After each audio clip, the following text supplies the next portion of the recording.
విరాజీ ఈ మూవీ రివ్యూని అయితే ఇప్పుడు మనం చూద్దాము. వరుణ్ సందేశ్ మెయిన్ లీడ్ చేసినటువంటి ఈ మూవీ ఆల్రెడీ థియేటర్స్లో అయితే రిలీజ్ అయింది. కానీ ఈ మూవీ రిలీజ్ అయిందనేసి చాలామందికి తెలియదు కూడా. సో ఇప్పుడు ఈ మూవీ మనకు ఆహా ఓటీటీలో అయితే స్ట్రీమ్ అవుతోంది. ఇక్కడి నుంచి అయితే చూడొచ్చు. మరి వరుణ్ సందేశ్ అంటూనే మనకు హ్యాపీ డేస్, అలాగే ఒక కొత్త బంగారు లోకం, ఇటువంటి సూపర్ హిట్ సినిమాస్ అయితే గుర్తొస్తాయి. కానీ దాని తర్వాత కూడా ఆయన చాలా సినిమాలు చేశాడు, అవైతే ఎవరికి గుర్తుండవు. సో అందుకనేసి ఈయన కొంతకాలము గ్యాప్ తీసుకొని ఇప్పుడు మళ్ళీ విరాజీ అనే సినిమాతో థియేటర్స్లోకి అయితే వచ్చాడు. మరి ఈ మూవీ ఎలా ఉంది, ఈయనకి ఏమైనా హెల్ప్ అయిందా అనేసి అయితే ఇప్పుడు మనం చూద్దాము. సో బేసిక్గా ఈ మూవీ స్టోరీ ఏంటి అనేసి కనుక చూసుకున్నట్లయితే ఇది ఒక సస్పెన్స్ థ్రిల్లర్ అనమాట. సో మూవీ స్టార్టింగ్లోనే మనకు కొంతమంది వ్యక్తుల్ని, అంటే ఒక డాక్టర్ని, ఒక స్టాండప్ కమెడియన్ని, ఒక హోటల్ వర్కర్ని, అలాగే ఒక సినిమా ప్రొడ్యూసర్ని, ఒక పోలీస్ అతన్ని, అలాగే ఆ జాతకాలు చెప్పే ఒక పూజారిని, వాళ్లతో పాటు హీరో వరుణ్ సందేశ్, ఇతను వచ్చేసి ఒక ఎంపీ కొడుకు, వీళ్ళందరినీ కూడా ఒక ప్లేస్కి రమ్మని చెప్పేసి ఒక మెసేజ్ అనేది వస్తుందన్నమాట. వీళ్ళు అక్కడికి వెళ్ళిన తర్వాత అక్కడ వాళ్ళు వెళ్ళినటువంటి వెహికల్స్ అన్నీ మాయమైపోతాయి. అక్కడి నుంచి తప్పించుకోవాలని చూస్తూ ఉంటే ఒక్కొక్కరుగా చనిపోతూ ఉంటారు. కానీ అక్కడ ఉండాలన్నా కూడా వాళ్ళకి ప్రాబ్లంగానే ఉంటుంది. అసలు వీళ్ళు ఆ ప్లేస్కి ఎందుకు వెళ్ళారు, వీళ్ళని ఎవరు రమ్మని చెప్పారు, వాళ్ళని అక్కడికి పిలవడానికి కారణం ఏంటి, పిలిచిన తర్వాత ఏం చేశారు అన్నది మనం మూవీలో చూడాలంటుందన్నమాట.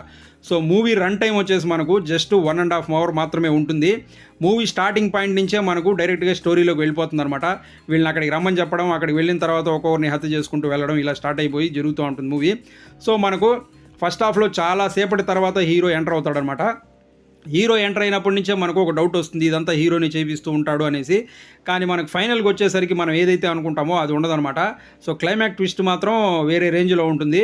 సో మూవీ పైన అసలు ఎక్స్పెక్టేషన్స్ లేకుండా నేను చూశాను ఈ మూవీని. సో ఇది చూసిన తర్వాత మాత్రం మూవీలో మంచి విషయం ఉంది అనేసి అయితే అనిపించింది నాకైతే. ఎందుకంటే డైరెక్టరు ఒక స్టోరీ తీసుకొని దీన్ని మంచి సస్పెన్స్ థ్రిల్లర్గా మలచాలనుకున్నాడు. దాన్ని కరెక్ట్గా జనాలకి ఏ విధంగా అయితే చెప్పగలిగితే నచ్చుతుందో ఆ విధంగా అయితే చూపించగలిగాడని చెప్పొచ్చు.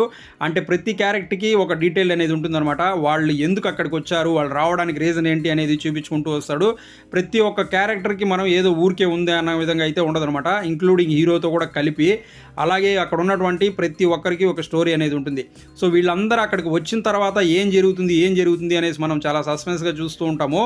అలా జరిగేటప్పుడు ప్రీ క్లైమాక్స్లో వచ్చేసరికి మనకు ఒక ట్విస్ట్ అనేది ఉంటుందన్నమాట. అది మనం ఎవరు అనుకోము, ఎందుకంటే మనం మూవీ చూస్తున్నంతసేపు వేరే జానర్లో వెళ్తూ ఉంటాము. వన్స్ ఆ ట్విస్ట్ అనేది వచ్చిన తర్వాత అర్రే మనం ఇంతసేపు ఇది ఊహించలేకపోయామే అన్న విధంగా ఉంటుంది. ఆ ట్విస్ట్ మాత్రం భలే ఉంటుంది. డైరెక్టర్ గారు దీన్ని మాత్రం చాలా నీట్గా, చాలా బాగా ప్రజెంట్ చేశారని చెప్పొచ్చు. అలాగే మూవీ సస్పెన్స్ థ్రిల్లర్తో జానర్లో వెళ్తూ ఉంటుంది. ప్రీ క్లైమాక్స్కి వచ్చేసరికి ఇప్పుడు ప్రస్తుతం ఉన్నటువంటి ఒక ప్రాబ్లం పైన ప్రీ క్లైమాక్స్ వస్తుంది, అది అక్కడి నుంచి అలా కంటిన్యూ అవుతుంది. సో మనకు డైరెక్టర్ ఏదైతే ఒక మంచి సస్పెన్స్ థ్రిల్లర్ని ప్రేక్షకులకు చూపించాలి అనుకున్నాడో అది కరెక్ట్గా ప్రజెంట్ చేయగలిగారు, చూపించగలిగారు. సో మూవీ రన్ టైం ఉన్నది మనకు కేవలం 1.5 hour మాత్రమే ఉంటుంది. అయినా కూడా మనకు ఒక మంచి సస్పెన్స్ థ్రిల్లర్ అనేది రెండు చూపించగలిగారు అనమాట డైరెక్టర్.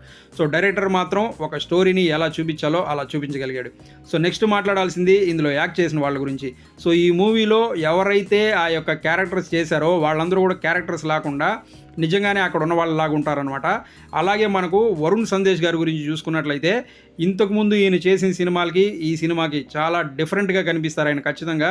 ఎందుకంటే ఆయన ఇంతకుముందు చేసిన సినిమాల్లో ఇటువంటి ఒక మంచి యాక్టింగ్ ఉన్నటువంటి స్కోప్ ఉన్నటువంటి మూవీ అయితే ఆయనకు పడలేదు. ఈ మూవీలో పడింది. యాక్టింగ్ అనేది ఇంకా బెటర్గా చేసుండొచ్చు, కానీ ఆయన ఇంతకుముందు చేసిన సినిమాల్లో చూసుకున్నట్లయితే ఈ సినిమాలో చాలా బెటర్గా పర్ఫామ్ చేశారు. సో వరుణ్ సందేశ్ గారి పర్ఫార్మెన్స్ కూడా ఈ మూవీలో చాలా చాలా బాగుంటుంది. మెయిన్గా ప్రీ క్లైమాక్స్లో చూసుకున్నట్లయితే బాగుంటుంది. సో మిగిలిన యాక్టర్స్ కూడా వాళ్ళ క్యారెక్టర్స్ వరకు బాగానే చేశారు. సో మూవీలో బ్యాక్గ్రౌండ్ స్కోర్ మాత్రం బాగుంటుంది, అలాగే సినిమాటోగ్రఫీ కూడా బాగుంటుంది అనమాట. సో ఫైనలీ మూవీ ఎలా ఉంది అంటే ఎవరైతే సస్పెన్స్ థ్రిల్లర్స్ బాగా ఇష్టపడుతూ ఉంటారో వాళ్ళకైతే సూపర్గా నచ్చుతుంది. క్లైమాక్స్ ట్విస్ట్ మాత్రం చాలా చాలా బాగుంటుంది. మీరు ఏదైతే ఎక్స్పెక్ట్ చేస్తారో దానికన్నా మించే ఉంటుంది. సో ఓవరాల్గా మూవీ మాత్రం నాకైతే బాగా నచ్చింది. 1.5 hour రన్ టైం కాబట్టి మీరు కూడా చూడండి, మీకు కూడా ఖచ్చితంగా నచ్చుతుంది. ఫ్యామిలీతో కలిసి చూడొచ్చా అంటే చూడొచ్చు, ఎక్కడ అభ్యంతరకర సన్నివేశాలు అయితే లేవు. సో అది ఫ్రెండ్స్, చూసారు కదా ఈ మూవీ రివ్యూ. ఈ వీడియో మీకు నచ్చినట్లయితే లైక్ చేసి ఛానల్ సబ్స్క్రైబ్ చేసుకోండి. మరో మంచి వీడియోతో మీ ముందు మళ్ళీ వస్తాను. Thanks for watching this video. Thank you very much.